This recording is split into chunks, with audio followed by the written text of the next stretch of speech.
Hello everyone, it's Brian here, and I'm back with another update video. These are all Walmart pickups.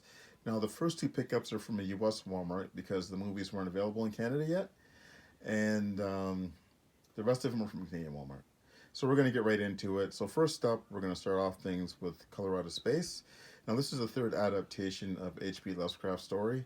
I saw the second one, which was called The Curse with Will Wheaton, but I didn't see the first one. I never seen the first one with Boris Karloff. And that one was called I, Monster.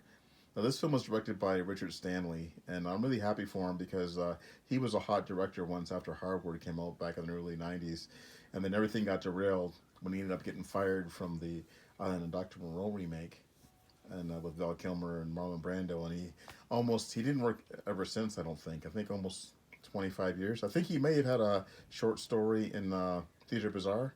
I think he directed something in that. I'm hoping this is well for him because he wants to do adaptation of the Dunwich Horror. So I'm hoping that he gets to do that as well. I really do like this film. I was really surprised. I watched this one last night, and this film is the weirdest horror film I've seen in a very long time. There's some great body horror imagery in it, and you got Nicolas Cage overacting all the way through it.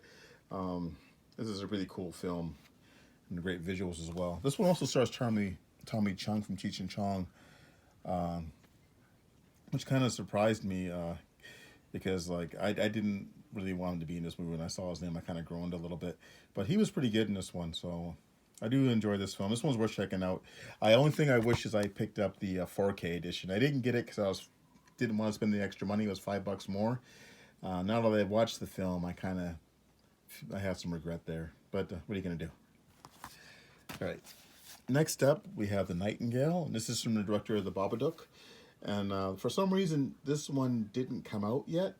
This is a Scream Factory release here in the U.S., but in Canada, when the Babadook came out, it was Scream Factory, and then E1 got the Canadian release, but for some reason there hasn't been a release yet, so I've been wanting to see this one.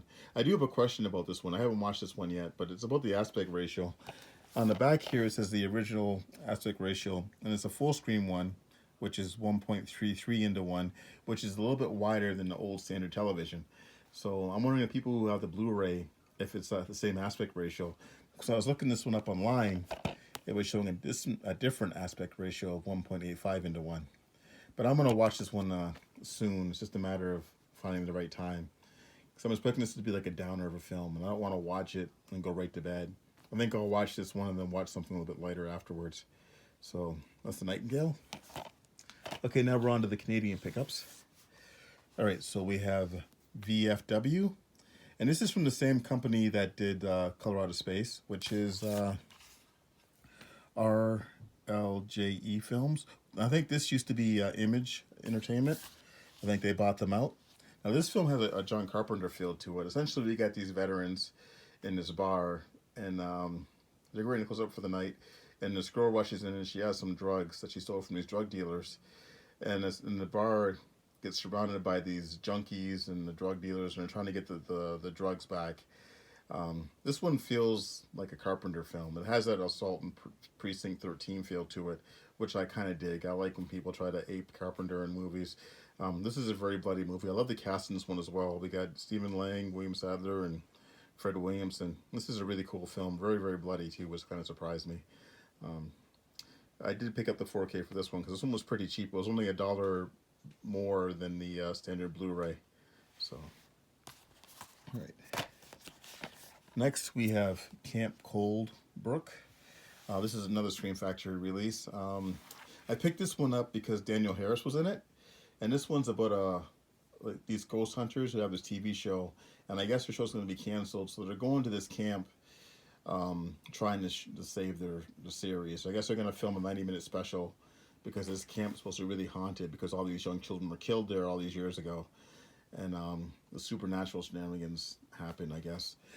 This one I didn't really enjoy as much. The one thing that kind of annoyed me about this one was that they're trying to shoot a ghost show, and then when the supernatural things start happening, they're not really filming it. It's really odd, especially since they're trying to save this show from being canceled.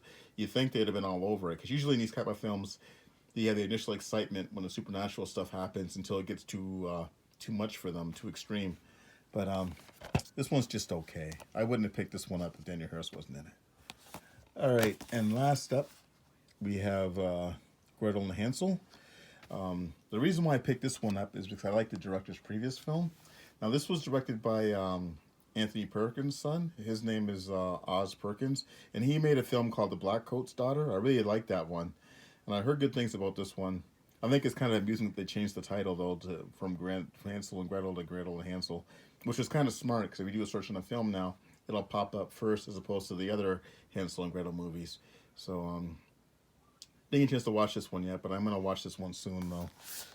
So, heard good things about this one. All right, guys, so that's it. That's my update. Thanks for watching, guys, and everybody stay safe.